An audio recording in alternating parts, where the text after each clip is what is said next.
Nuestra historia puede parecernos gigantesca y muy incierta. A menudo el ser humano se cuestiona a su alrededor y a raíz de ello presenta cambios en su forma de ser y de pensar.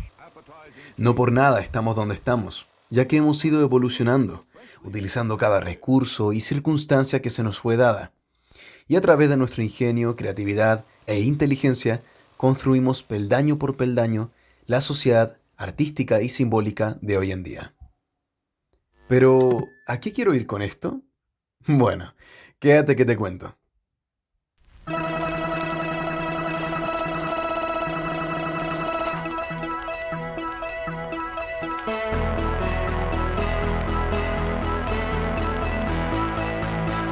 Hey, ¿cómo están? Y hola a todos los queridos presentes que estén viendo y prestando también, por supuesto, su valioso tiempo y atención. Mi nombre es Alonso Díaz y, como sabrán y he mencionado en anteriores veces, soy estudiante de la carrera de Teatro y Comunicación Escénica, sección número 1. En esta oportunidad deseo hablarles sobre 3 tipos de arte que han marcado la historia de una forma gigantesca. 3 tipos de arte que sin duda han sido cruciales para el avance artístico de la humanidad y que serán en este caso el arte oriental, la vanguardia del surrealismo y el arte contemporáneo a nivel general. Para esta investigación he decidido visitar 3 museos, válgase la redundancia con el número 3, que serían el Museo de Arte Contemporáneo propuesto por mi profesor, en el que pude ver obras muy llamativas y interesantes que desafiaron mi forma de ver el arte, así que ojo ahí. El Museo de Artes Decorativas, donde también había una exposición de mayólica, múltiples muestras artísticas para que puedas aprender mejor lo que estás viendo y explicaciones para detallarte sobre sus épocas y etc.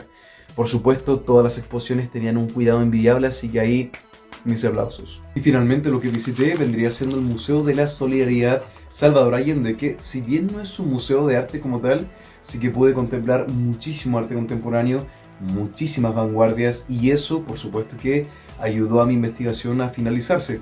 Así que, ¿por qué no? Había muchas actividades interesantes como poder coser tu propia cosita, muchos videos informativos sobre distintas figuras que ayudaron a este tipo de arte a crecer, y entre muchas cosas más, así que por supuesto que recomiendo ir al museo. También era muy simpático porque había una sala con literalmente 3 pubs donde uno se recostaba y era, después de tanta información que digerir, uno simplemente se relajaba y a olvidarse del arte. Por favor que esto se entienda como una broma, porque si no la que mañana me va a caer.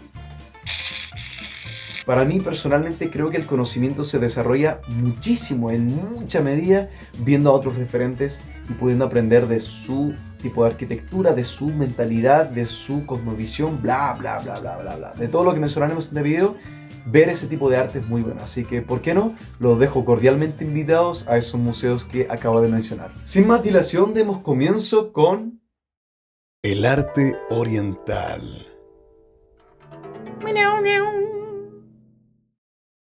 De este arte existe mucho, y lo que la gente ha podido crear es sin duda proceso de trabajo y dedicación. La pintura de tinta, las esculturas budistas, la caligrafía y hasta los jardines chinos son arte de Oriente. No obstante, me gustaría quedarme en esta oportunidad con un elemento que es muy característico del arte oriental. Y es que para esto hay que tener una mirada mucho más amplia y no solamente entender una cosa por este tipo de arte. Me explico. Esto que ven aquí es la Gran Muralla China, y solamente por su nombre uno podría deducir muy fácilmente que se trata de arte de Oriente. Pero, ¿y si te coloco esta imagen de aquí? ¿Sabrías decirme si es arte de Oriente o quizás de Europa? Es difícil, pero no es imposible. Y es por eso que hoy quiero hablarles sobre la porcelana y un poco sobre el vidrio.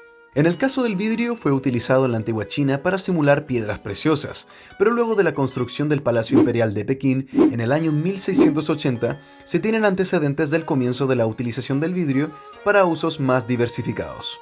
Luego, entre el siglo XVIII y XIX, se produjeron objetos más coloridos y con decoraciones talladas y esmaltadas.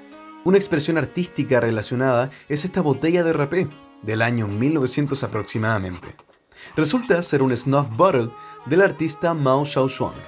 La iconografía del arte oriental comúnmente eran dragones orientales, nubes, bestias místicas y símbolos de poder. En el caso de la porcelana fue descubierta en el siglo VI después de Cristo, en China. La técnica fue pulida y mejorada con el pasar de los años. ¿Sabían que China posee la tradición de cerámica más famosa y antigua del mundo? Con el pasar del tiempo, las diferentes dinastías imperiales fueron transformando el uso de la porcelana, como lo hizo la dinastía Shang, que utilizó la tecnología de bronce para los hornos, obteniendo así la pasta blanca y vidriada de la porcelana. Luego la dinastía Tang con el barniz chorreado de colores. La dinastía Song con la búsqueda de la belleza en las formas. Y la dinastía Ming, donde la porcelana llega a Europa y se vuelve mucho más conocida. Una expresión artística de este estilo puede ser esta cerámica Afenkapelle del autor Johann Joachim Candler, si no me equivoco, titulada El mono músico. Un tipo de conjunto de cerámica que fue muy popular en esa época y que la verdad me gustaría tener ese monito algún día. Se ve muy interesante y la verdad que muy bonito. El surrealismo, vanguardia del siglo XX.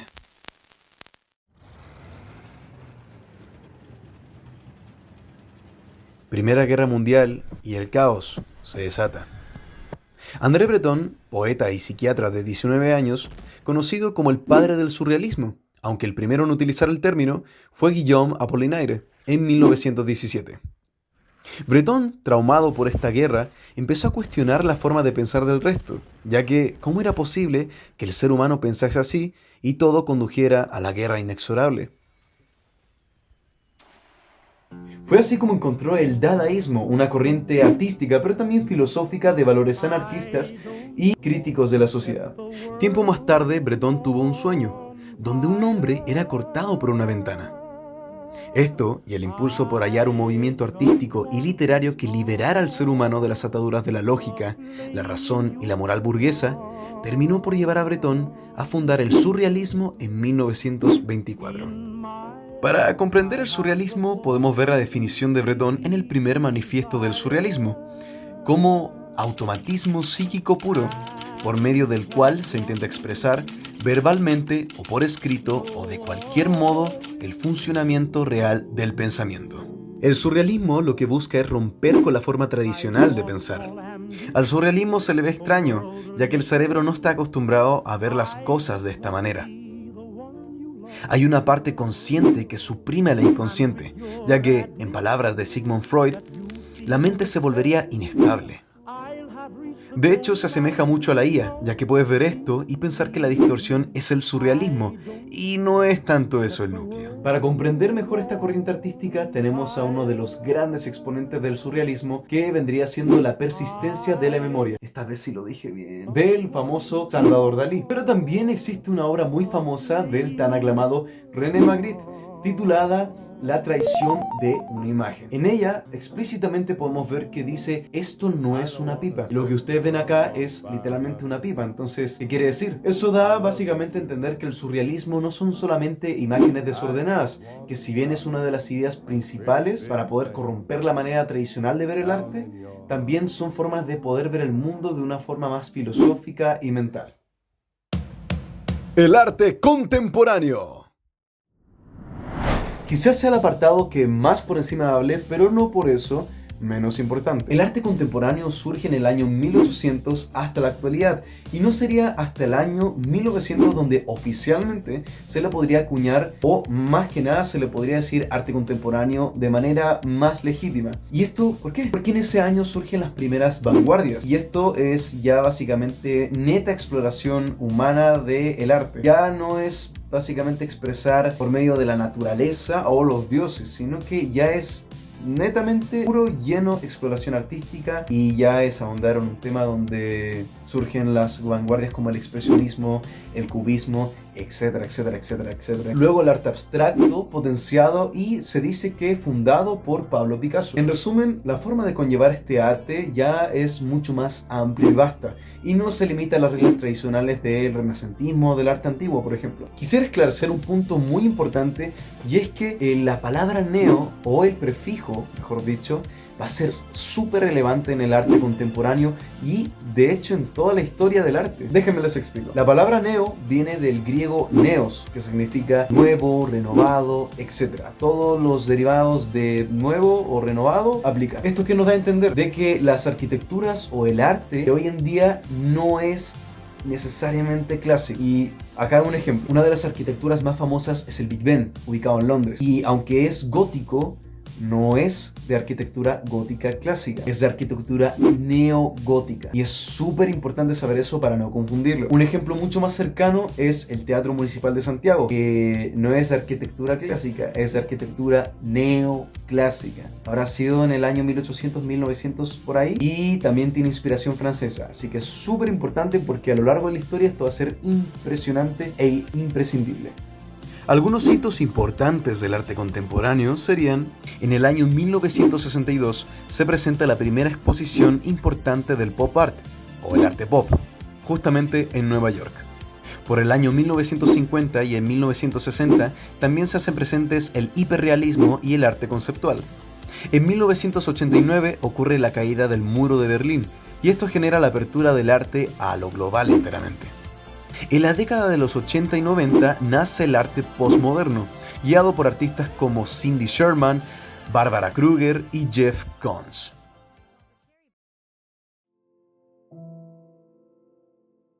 Creo firmemente que el arte no debe verse menos en ningún aspecto. No debemos cometer el error de menospreciar algo porque simplemente sea algo nuevo. El mayor terror del ser humano bien puede ser el temor a lo desconocido. Podemos hacernos la pregunta inicial de todo esto: ¿cuál es el origen del arte? Los grandes artistas difícilmente hubieran creado corrientes artísticas tan famosas como lo es el renacentismo si solamente se hubieran quedado en su zona segura. Algo tan común como la porcelana hoy en día pasó por muchísimos cambios que a simple vista no notamos. El surrealismo no es algo netamente gráfico, sino también filosófico y mental. Mentes contemporáneas fueron claves para el avance del arte. Y entre muchos y muchos etcétera, creo que es importante finalmente abrir nuestra mente a nuevas expresiones y maneras artísticas y entender que no cualquiera puede volverse un gran artista, pero un gran artista puede provenir de cualquier lado.